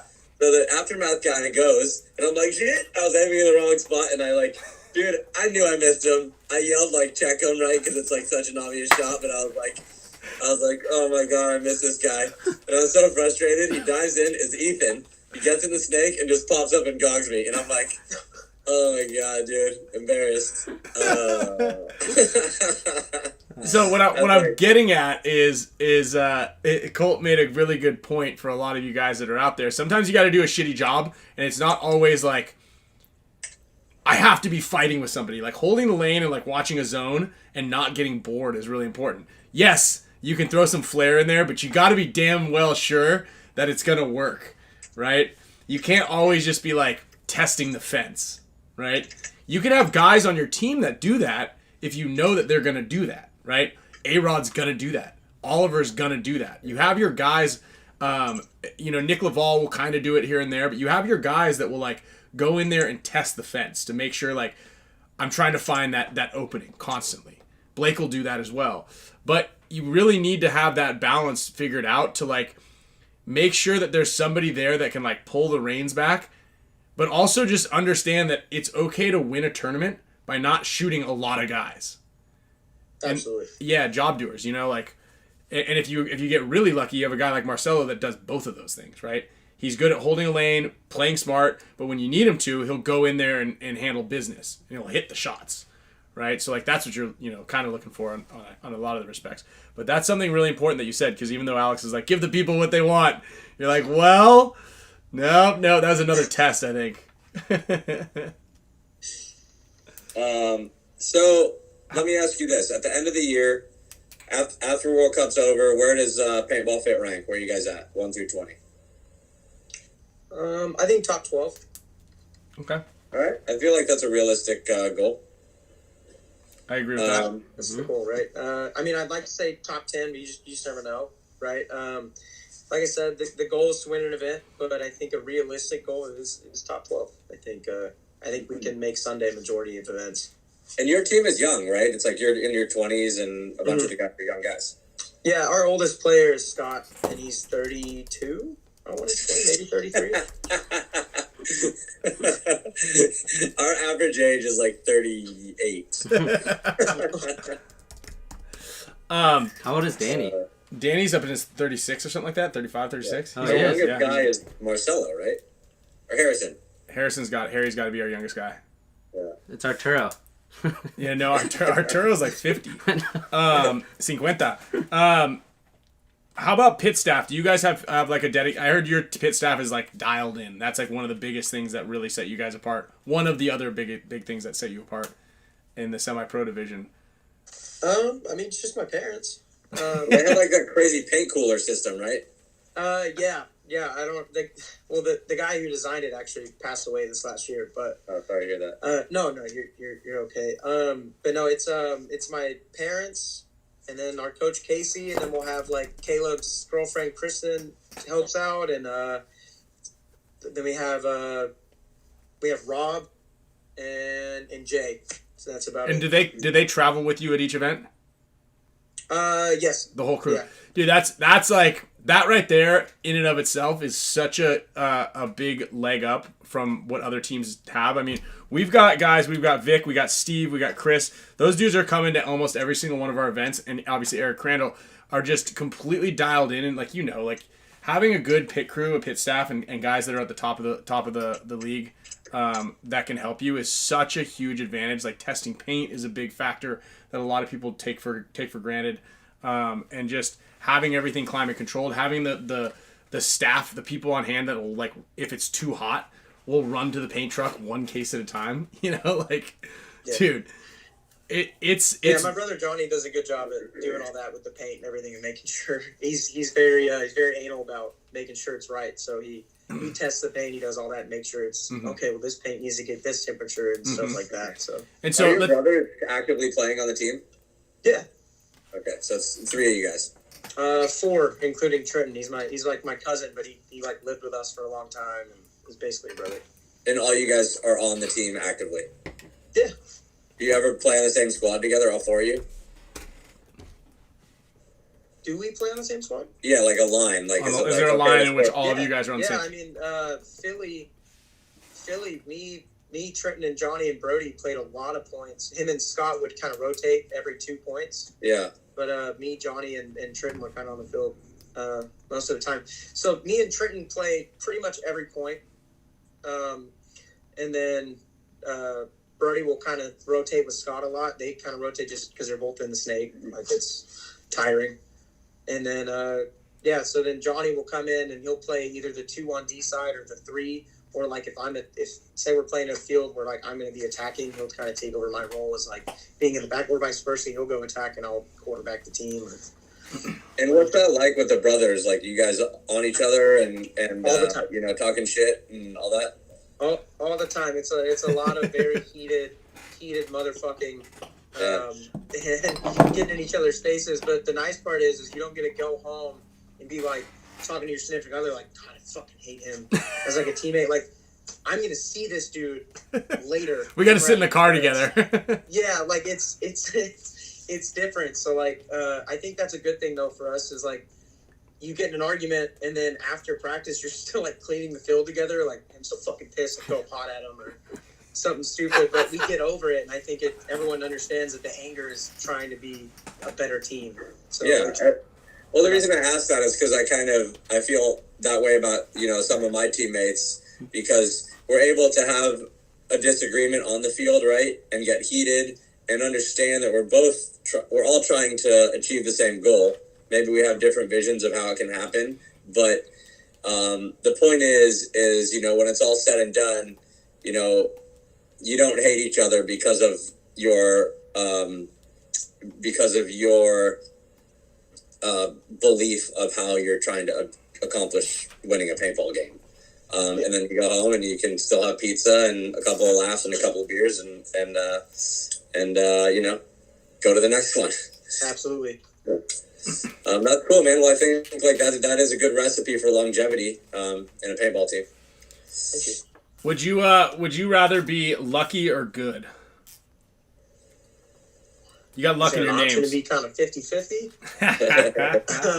Man, I feel like in paintball, luck's a lot, man. Like sometimes you could be really good and shoot a guy off break, but he, you know, wipes a hit and goes down the field and shoots everyone. So, But would you call that ref would you put that in the unlucky category? Unlucky Yeah. that a ref didn't see it? Or lucky for him that they didn't see it? Or yeah, I would say it's. I think a lot more people get shot off break mm-hmm. and just get away with it than you think. So I think luck's a big thing in paintball. If like that ref saw the spray off of him, he's running in to check it, finds the hit, right? Like sometimes a ref who's supposed to be watching the one on snake side's looking at the two, right? And then that guy gets away with highway robbery and just goes and shoots everyone with a hit on him, right? Like, so I guess I'd pick lucky. Okay. It's in your Yeah, name, that's a so good one yeah. for paintball. Let me ask you this: me with this ask you Blast this. Camp rivalry, how much animus is there really? Like, I know there was that lady with the banners and like talking shit. Like, but are you friends with those guys off the field, or is it like literally like old school, real? I don't like this guy type of rivalry. Man, it really.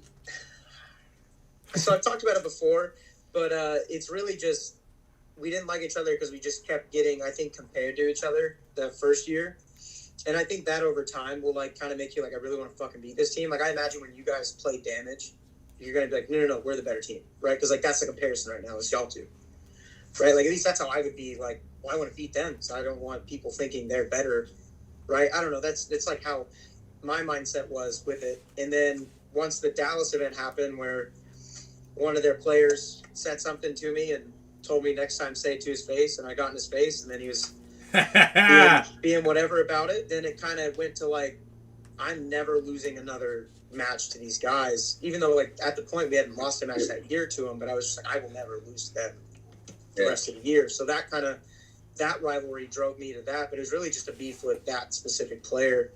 Like a couple of those players I talk to on Instagram, like they'll comment or on my story or vice versa. Like, then I wish those dudes the best. Like I honestly do. And there's no like animosity at this point now. It was kind of just like, I want to beat the shit out of you because I want to be pro. Yeah. And then that specific tournament kind of irritated me, but no, I mean, I don't hate the guys at all. Like I wish the best for them. Yeah, that's a good answer. Yeah, I mean, it's kind of a bummer to see that rivalry disappear right now. I guess it doesn't really exist anymore because it's not going to, yeah, I mean, who knows if you even play them at all this year. But yeah, there's a good chance you guys won't even play each other just because of how the brackets. But once you guys, if you make it out, when you make it out of that first round into Sunday, then you'll be reseeded, so that'll help it out. Generally, those bottom maybe teams. now you're sort of the enemy of my enemy is my friend type of situation. I wrote this down on both of the sort of last two unified interviews. in that It's the you're team up. more in the same boat. You guys you're gonna be walking by each other and be like, "Fuck, man, it's hard out here." Or these guys are all chumps, huh? Like it's gonna be one of those two. You're gonna be like, "Dude, this is a hard one." You guys are gonna be like, "Yeah," and there's gonna be common ground. The team up. I sincerely hope it's the latter. But it definitely reminded me of the old days, right? Yeah. Like back in the day, like Aftershock and the All-Americans, like not only were bitter rivals on the field, but they had disdain for each other as people. Yeah. Gotcha. Yeah, I feel like today's a lot calmer for sure. Because I hear stuff about the old days, and people were like, "All right, no, fuck you, we're fighting in the parking lot." So like Miami Rage. It's definitely a little different now. I do have a question for you guys though. Like when you were going into pro as Dynasty, like what was y'all's mentality? Was it not like we're gonna go win? No, it wasn't. And not mine. It was like yeah. I just wanted to scrape and claw and be as tenacious as possible. I wasn't like we're gonna go and win tournament. Like I did not have that expectation at all. In fact, half of the team voted not to go pro, and And we ended up going pro because it was a 50-50 vote, and we just said, all right, we're going to take we're going to roll the dice on it. What did you vote? I voted to go pro with you. Yeah. And that's one of the reasons I did, is because I knew that if we didn't, you would quit the team, probably. Oh, man, really? Nah, I mean, I feel like, yeah, I mean, I don't know. I can't remember that being part of it. But anyway, yeah, I mean, it was one of these things where, yeah, I feel like deep down we knew we could compete, but, yeah, it just wasn't quite sure. We were in a different, it was a different time back then, right? The paradigm was changing at that point in time where, like, there weren't a bunch of young kids really playing. I mean, the Ironman had, Davey and Maddie were the young guys on the circuit at that point in time, and Oliver, right? But when we came on, those old scary men that Alex was talking about that would like fight you in the parking lot, like they wouldn't fight us because we were just kind of like, I think they would be illegal at that point in time, but there were like some very, very distasteful human beings playing paintball, competitive paintball back in those days. And it wasn't much of a, like, the guys were skillful and they knew what they were doing, but that transition, like, kind of, we played 50-50. It was like half in the woods, half out of the woods. That's what, like, our first World Cup was. Like, my first World Cup, it was like, then there was like hyperball and airball. Like, it was still kind of scattered around as we were coming up through those ranks. But no, we went into that, like, we played Aftershock in the finals at the LA Open, at the original SC Village, at the LA Open, and that was like our first pro tournament. That was our first pro tournament, yeah. And that was like our defining moment. We went in there with like, yeah, you want to be confident, but you can't be overconfident, right? It wasn't that game though. It was the image game in the semis. Oh, right, on the airball field, on that bottom field. No, on the Lego field with the big mound down the middle. Oh, I don't remember that.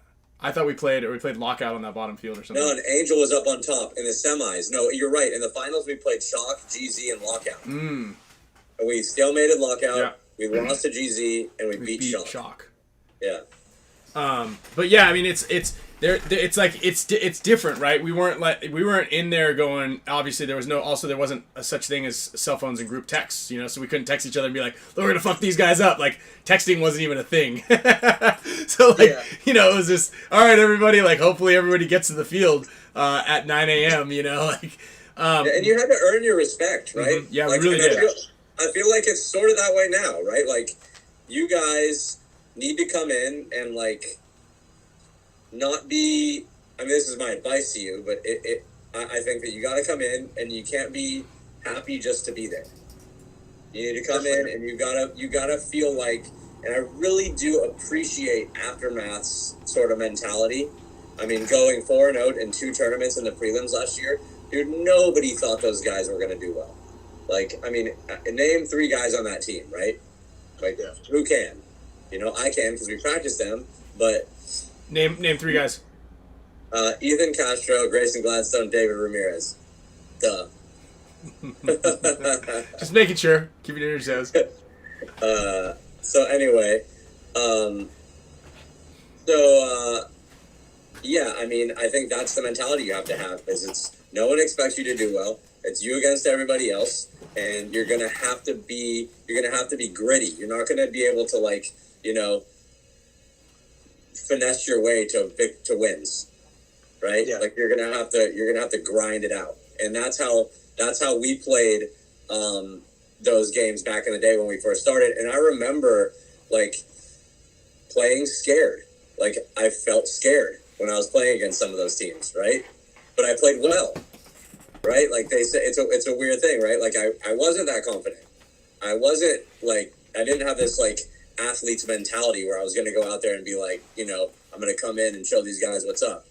I wasn't. It was like, these guys are probably better than me, so I'm going to have to figure out a way to beat them. And But part of that was because we didn't have access to game footage. We didn't have access to practicing. We didn't get to talk to pros. The only pro experience we really had at that time, we played a couple of events here and there that were like the last couple of years that we were able to, like, you mixed in. It was mixed divisions back when we were in the amateur ranks.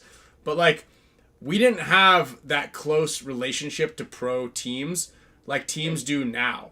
So like Colt can go in there and watch all these teams and be like, I can do this, I can do that. I've been here. I've played against these guys in practice. This is like, I'm feeling comfortable and confident. Whereas back then, it was like there was a lot of unknown. Well, I don't know. We had been gathering, like, maybe unknowingly, we had been gathering experience and knowledge from those guys for a few years before that, right? Because, like, you know, we had Eric Felix on the Diggers. You know, you were playing alongside, you know, Eric Roberts and Billy and, like, those guys for a while.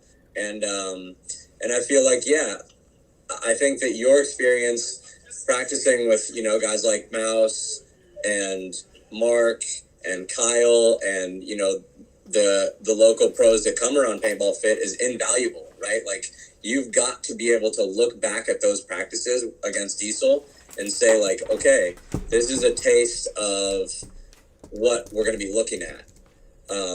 Because believe me, like, you roll up against Mouse, like, PB Fit Blast Camp doesn't have a guy like that. You know, that's a different animal. So you got to figure out a way when you're going up against guys like that to not let them destroy you. Because you watch a guy like that, just, you know, a team like, you know, I watch teams like, you know, the Saints or even teams like Infamous just disregard the nature of their opponent and just get dismantled. So, you know, yeah, you're out there, you're playing pro. Who you want to bonus ball the most? One guy. I don't really care to bonus ball anyone. I mean, I'm down. Like, if people want to turn it into a dogfight, like, I'm absolutely Dude, in. let it rip, man. Who's it gonna be? Call it out. Call it out, dude. Don't beat around the bush. I'll give you one if you give me one. He's gonna say me. I just don't have anyone. Come on. Kick it off right now. This is it. Yet, right? Who you coming for? Who's got a target on their back? One of those little ML King guys? Okay. No one's got a specific target on their back at all. If it had to be excited. someone. I'll tell you what, there's not a person that I'm like, I'm going to fuck that guy up. But there is someone that I'm like, you know, I can already tell he's going to try to be a dick, and it's going to be Harris. Yes, dude. I had to throw his name down. I know when we play them that he's going to be, because I've seen him play, and I do think he doesn't get the credit he deserves. I think he is a decent, like, I think he's good. I don't know why people act like he's terrible at paintball. But I think he's going to create that chaos, and he's going to try to overshoot people when he gets someone, and I'm excited for it. I'll tell you that much. I know. Yeah. All right. Yeah, so I figured that's going to happen for sure. Because I know he's going to get some kills, and I know he's going to overshoot the shit out of whoever he plays. So that's, I think that'll end up happening, but I'm not going out there like, I'm going to fuck that guy up. Like, it's just not. All right, Harris, let that be a warning to you. Yeah. Oh, my God. Yeah, you and the ML Kings, he's coming after you. We have to, it's only fair that we all go around the circle here. Now that he's back in the league, I'm a fan of A-Rod, overshooting A-Rod. Ooh. Sprinkle, dude. That's a good one. That's been... Alex, do you remember that tournament we played when I was on the Ironman, and A-Rod, like, started the match off overshooting the shit out of, like, Damian Ryan or Trevor Reeser or something, and then the next point I come through and I fucking torch him, and then I had your back and I just shot you once. And it was like you too. And you were just looking at A-Rod walk off with like 15 hits, and I just shot you once in the back. You're like, thanks. Like, yeah, like, you're good. Thanks, pal. Got you. I should have spun on you, though. You should always shoot me more than once. Yeah, you definitely need to shoot him. Well, I wanted you to and get a penalty. Ryan? Dude, I'll take A-Rod too. I was gonna. No, you can't take A-Rod. I was gonna say, I don't really like to bonus ball people either, unless they start it. So like Rainey and I like always get into it the because same, yeah. he starts it. I know A-Rod's gonna start it though. So like, yeah, the A-Rod, the Rainey. I'm trying to think of anybody else. I don't like bonus balling people because then if they shoot me, they're gonna fuck me up too. Yeah. That's why I always get mad at, like, back in the day with someone would overshoot the shit out of somebody, and then all of a sudden we'd get it back. I think I do owe Jacob still, though. Yeah, Jacob's a fan. Jacob's a fan of the Edward. overshooting. He overshot me a bunch at one event, and then he's impossible to shoot, so, like, you know, He's so good that like he can do that because then you don't never get a chance to shoot him, and when he does, he sprints off the field. So I'd say it would be like a Jacob or a Rod. Nice. And he also shot Chris a bunch. So I told Chris, I'm like, I'll get him back for you, and I never. That was like 5 events ago. Alex? Yeah, I remember Chris was pretty upset about that. How about you, Al? If it can't be you, see. I don't know. Maybe Ronnie Dizon? Oh, damn, dude. He's on. I love Ronnie, but when he shot that guy when he was laying on the ground like this, or Omara, maybe. Omara's a good one. Yeah. But Omara, I don't know. He's just like, I feel like Omara's always the victim, even though he could, like, dish it. But, like, he always is like. I've seen him dish it a lot of times. Yeah. And for what he did to Wayne this weekend. Yeah, right? Yeah, we need to get Omara. Dude, they got kicked out. Oh, yeah, you were there, Kyle. Yeah. Dude, hey, round of applause to the TJ Bastards. You're doing a great job with those guys. Mm-hmm. Thank you. Yeah, they're doing I great. was proud of them. Yeah, check those guys out, Colt. Maybe there's a guy out there you want to grab. You guys didn't think about getting anybody, huh? We got one kid from Florida. His name's Cyrus. No, I know, but that doesn't count. Like a real player. I think he's a real player. I think he's going to play really good. You know what I'm saying? I know he's a real player, but, like somebody with some notoriety. We had a couple of guys reach out to us that played pro, but the problem is they don't live in Texas. And, I don't think it's fair to any of our players if you don't live here and put in the same amount of time with the team. Love that. You want to keep it local. Yeah, absolutely. Yeah. And that's good, man. If you can keep the core together, you're eventually gonna do good. Well, he mentioned that earlier. You must not have been tuned in, or you weren't paying attention. We saw you in the comments from the very beginning, but you just don't actually retain anything. You were probably talking to the screen. But they all kind of like live and work together, so like they're not like gonna jump ship and go anywhere else because like that would be awkward. Yeah. Yeah. Dude, Jacob Johnson's the man, bro. Like I would love to have that guy on the team. Like that dude is literally like my younger brother. I've known him since he was 13. So he's been around us for a fat minute. Yeah, he works in like a foundry at like 140 degrees all day long. He does. Yeah. Yeah, that's just Texas in the summertime. Yeah, like we have the paintball field, but then we also have a welding shop, and we do that as well. Him and Trenton work together all day while they're doing the welding stuff. We're doing the field work, and then when they're done with that, and they don't have help, or they're done with their stuff, they help us, and if we're done with our stuff, we help them. Dude, no wonder you guys are good. Yeah. There's no way I could work in the same building as Alex for that long. At 140 degree heat. 140 degree heat. We just went on a ski trip together, and we could barely stand each other after the second day. Yeah, we were triangling each other after 3 days. Do you guys travel ever to practice, or is it exclusively at PB Fit? Honestly, it's mostly just at Fit. We did travel for one practice, and that was just to go to San Antonio to play X Factor and Diesel. But it's hard for us to leave because, like, we all run the field. Right.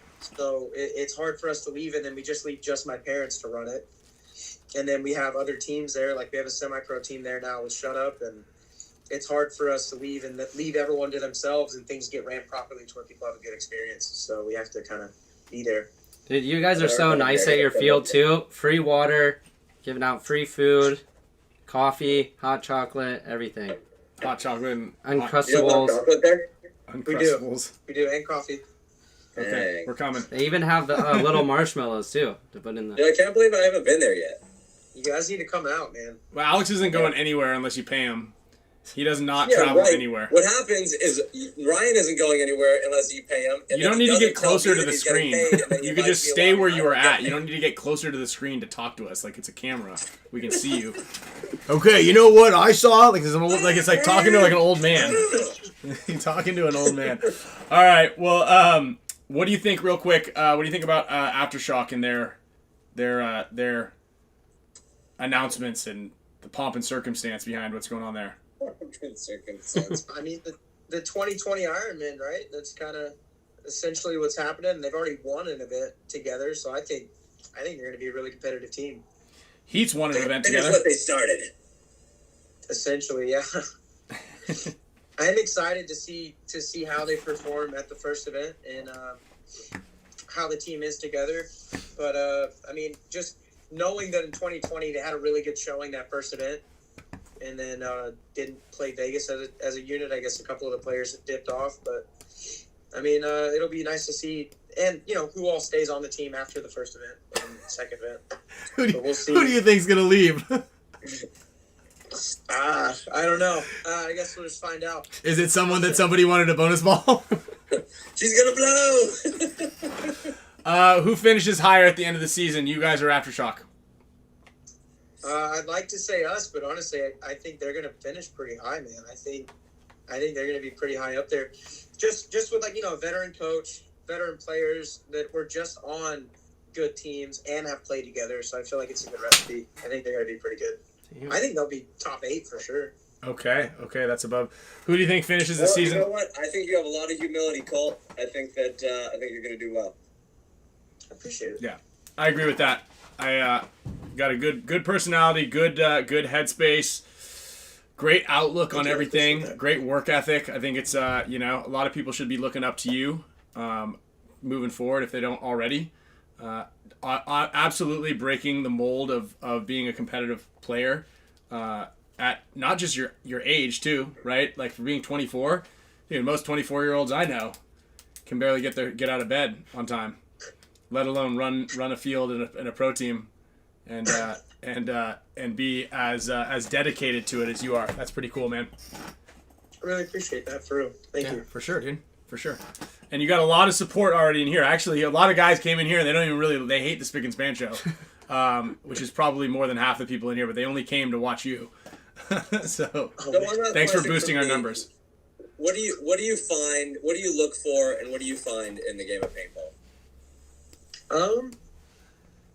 Man, I don't know. I feel like it's a weird feeling that you get from playing, like even just like 1 point, like winning 1 point. I feel like you get that that adrenaline rush, that high, right? And then like winning a match is even bigger.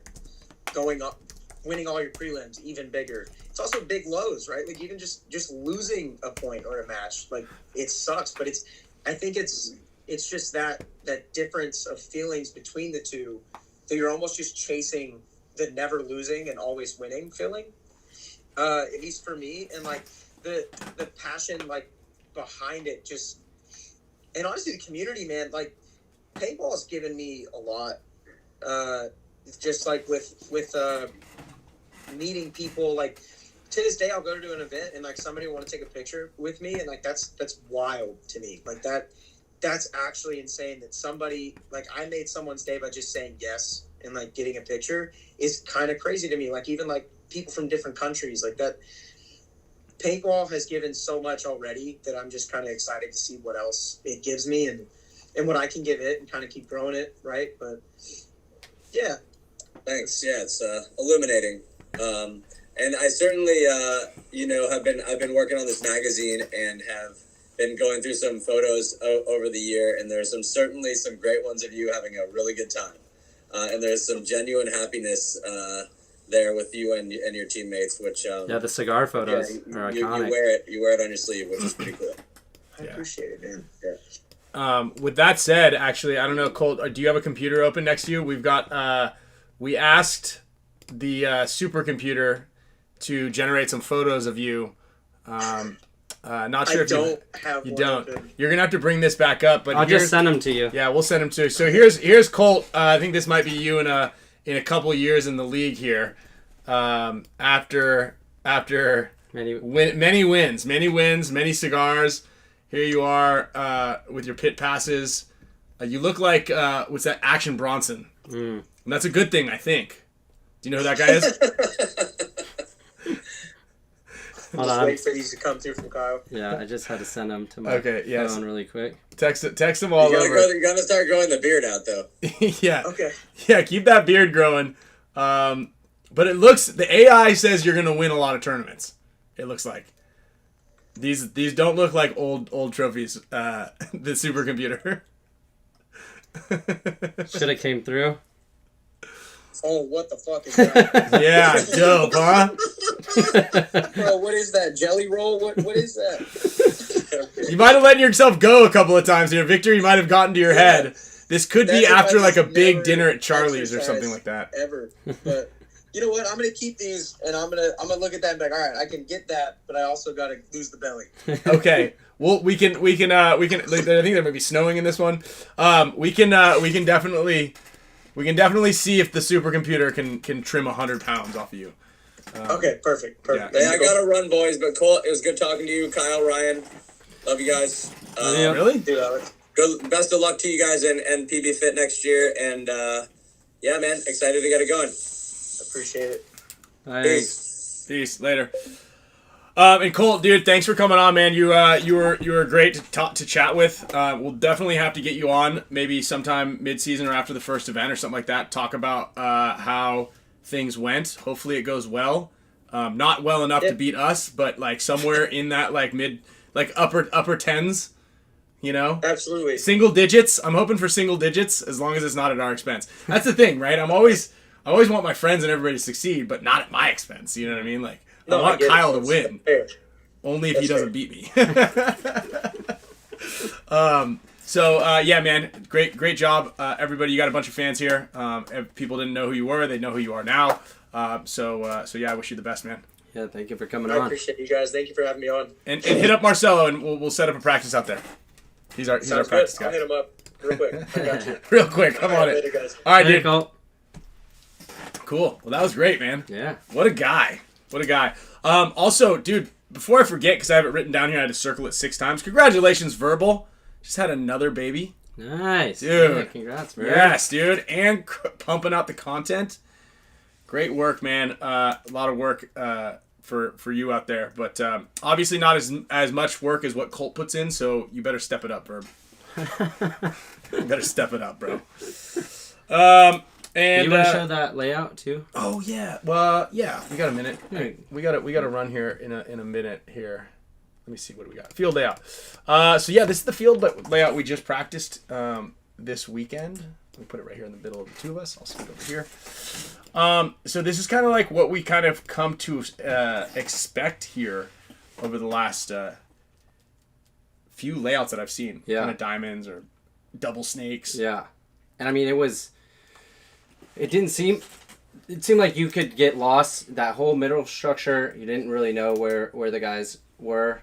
Until obviously they popped out and shot at your guys, but like sneaking into there or sneaking into that snake fortress was pretty deadly for the other team, I'd say. And I don't know, the biggest thing for me too, it seemed like more so than ever on this type of layout, you needed to look at your own players to make sure that everyone's doing the right thing, because one open hole would completely expose you. Or like if you lost a body that needed to look and like watch a certain zone, like everybody kind of had a role. That's actually really interesting you said that, because we talked about the exact same thing. Was that like we had to make sure, because that snake gap up at the top right, they're only the back center, like only a couple guys could see each one, and you couldn't have guys looking at both at the same time. Yes. So like especially that move from into the Dorito 2 on that other side, that was really hard to look at. It wasn't like neither one of those outside spots were really like happened a lot. No one ran there a lot, but if you weren't looking, someone could easily get there and sting you. Yeah. And you're always like, I gotta look at the snake side. Yes. But then someone would sting you on the Doritos, so you kind of like, you had to give up, and there weren't many, like that center tower was the only one that could kind of see both ways, but once he took a couple steps up, he couldn't see the landing zone to the other. So you really needed to make sure the bodies were coordinated, and move around and like change depending on what the other team was doing. And two, like that was an issue I think we were having early on in the day with my TJ guys, is like they would see a guy in the Dorito and you can see the gap, so everyone would be like, oh, well, I'm holding this guy, and while that guy just wouldn't move on the Dorito side, they would just flood the middle or the snake side with you guys, and we'd lose a point within 30 seconds. It's still like we had 4 or 5 guys alive. So it was pretty interesting. And I mean, it was like also how fast, like we'd even beat you guys a couple times. And it was like you shoot one or two guys off the break and you take a good spot. I mean, but that's that'll happen on most layouts. But these, now that there's so many laydown things that you can kind of beat anywhere, and they were all really hard to check off, which makes it even more difficult oftentimes.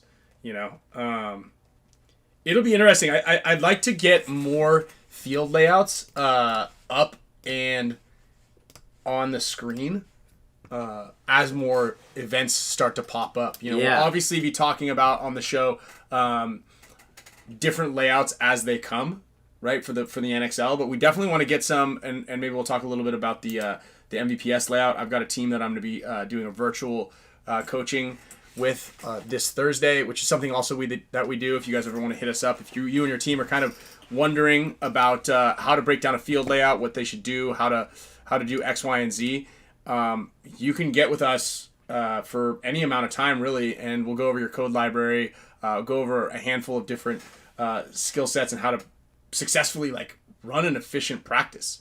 Obviously, we can't be out there on the weekends every time with you unless you're local, but it's definitely something that's been helpful for other teams, and just giving you some direction and whatnot. So that's something that we do. But we'll definitely we'll get some more of these layouts, because I know, Kyle, you really like breaking down a lot of the fields. Yeah. You do a really good job of it.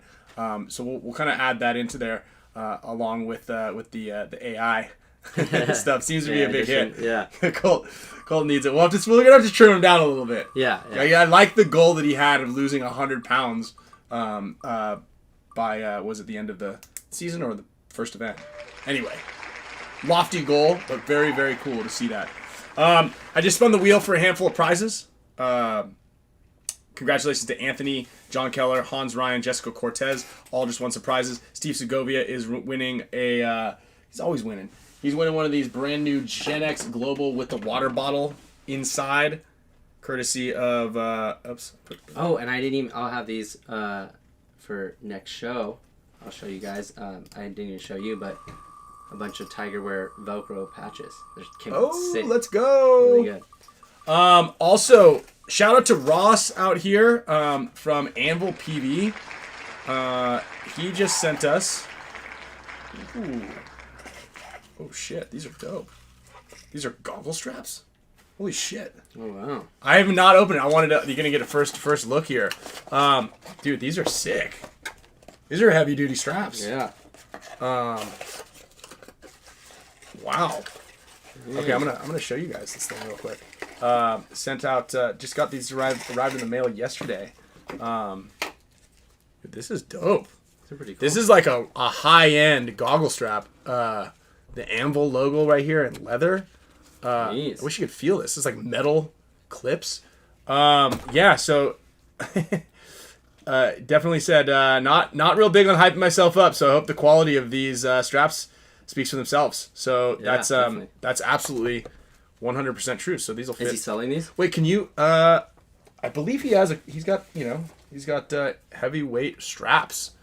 This is his little logo right here. He's a supporter of the show, so thanks for the support on the show. You wanted to ask me? What you got the EVS goggles? Is that what you? Yeah, but I've heard that you could put these straps like almost in anything. Okay. It's just kind of hook it in attaches. there. Yeah.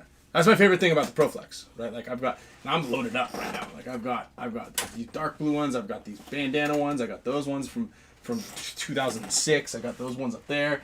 These are yours. I'm slowly but surely about to steal. You can borrow them. I'm gonna borrow. Yeah. This is pretty cool right there, though. I love this color. This is the Archie project slate ones. They were kind of like falling on the ground over there, and I was like. I mean, I put them up for sale, so if any of you guys wanted those, you missed your chance now. It looks like you can get them. I got another pair. I've got extra goggles. I just really like this color, so if nobody buys these, I'm gonna probably end up putting on a pair of goggles somewhere along the way. But yeah, that's my favorite thing about the ProFlex is the excessive accessorizing. Mm-hmm. Oh yeah. Remember when you first came on the team and you're like, oh man, all black, and someone's like, I got you. Yeah. Hooked it up. I think Gabe Martinez gave me these original Dynasty frames up there. I didn't even want to use those because I'm like attached to them. I still have mine somewhere too. I really liked my build on it. So I'm gonna hold on to these. I'm not sure if we're supposed to give these away or we're supposed to use these, but I kind of want to find out. I want to kind of hold on to these things. Yeah. Those are I dope. could see Alex wearing this. It's nice, dude. I can see him maybe doing a little collab with Hormesis. Yeah. Doing something with Tiger Wear. Yeah. Like these are no joke. Nice straps. Money Mike. You just won yourself a headband, courtesy of Alex FRAIGE and Hormesis. He didn't say we can give away a headband, but I saw those cool little Hydra ones, and maybe he's gonna hook you up with one of those things. And the last, this is the mega support status wheel. So D side, Joel Hayward.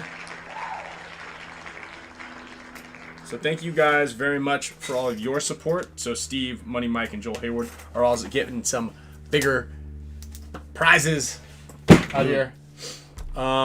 Yeah, great show, man. Really stoked on everything here. If you guys think of anybody we should get on the show, I'm thinking we need to bring back Todd on here too. Just Martinez? No, or Adamson? Oh yeah, he's coming back. I was almost gonna say today if Colt had to go quick. It's like we just randomly call Todd up. Yeah, absolutely. So I think he could be a good resident guest. Yeah. We can get Tom Martinez on the show too. Yeah. Thomas Taylor, Dylan Boyum. Also, Matt the Gym Rat, you need to get on here. We keep saying that, but then... Matt the Gym Rat. Yeah, he's putting out great content. Yeah, he's doing good stuff. And it looks like he's really good at paintball. Yeah. Someone's going to pick that fool up. Like, every video, I think it was a comment on one, he's like, oh, they went to sleep on me. I'm like, if I watch any of your videos, you're not the guy I would go to sleep on. He shoots 5 guys every game. We need to pick you up. I don't think Bears actually. I don't think it was signed a shock. No, I don't think Bears signed a shock. But if he were, Bears crushing it, man. I know that a lot of people have a lot of disdain for him. But dude, he's what he's doing with that Jackson brand and those the energy brands, and he's got a bunch of other stuff in the works. And I promise I'm gonna get SC Village in the ship shape. I'm trying to work that out so we get better places to practice in Southern California, so we can spread out the love. An old school baller who despises Aftershock with a passion. See, the problem is everybody's too afraid to talk shit about Aftershock because they're gonna come for you. We could get like Davey on here, maybe. Yeah, I like it. Let's get Davey. Let's get Perchak on. We should get like Davey and Perchak. Or is that gonna get that explosion? Yeah. And Money Mike, yes, more clinics this year at SC Village. We're just kind of working on the dates. And yeah, Nick SLOWIAK's welcome anytime. We should just call Perchak and be like, hey, I'm in a place where there's some kids close by, so you don't say anything too bad, but don't tell him he's on the show. I like that. But he's gonna know we're gonna FaceTime him, and he's gonna be like, what are you guys? Why do you have lights on you, and why does it look like you're putting on a show? Is this a joke? I don't know. We're gonna let's get Davey on the show one day. Because Davey's great. He'll give him like the he's good. He's very truthful. Mm-hmm. He does not sugarcoat it at all. He does not sugarcoat anything. Skinny again too. Yeah, can get Skinny on. We can get Verb on here anytime. Verb wants to come on the show. He's welcome to come on the show. A-Rod, we invite A-Rod on the show a lot. He's usually pretty busy with his music and stuff, but someone said SLOWIAK also, but it's a little hard to get. We gotta do some Zoom or media guys. Skype. We can talk about media from their perspective. Verb, you're down. Okay, we'll get Verb on the schedule. I like it. Ryan Gray, we do need to get Ryan Gray on. We did talk about that. Okay. All right. We'll get this list compiled and we'll start reaching out to him. I really appreciate you guys all for tuning in. I gotta go pick up Sloan. She's been on a play date. Oh wow. Yeah, dude, she's gonna be cooked. That goose is cooked. All right, guys. Thank you all for the support. Let's leave you guys with a little. I know you want to see the outro. You've seen it a million times, but here he is. Here's the man right here. MVP.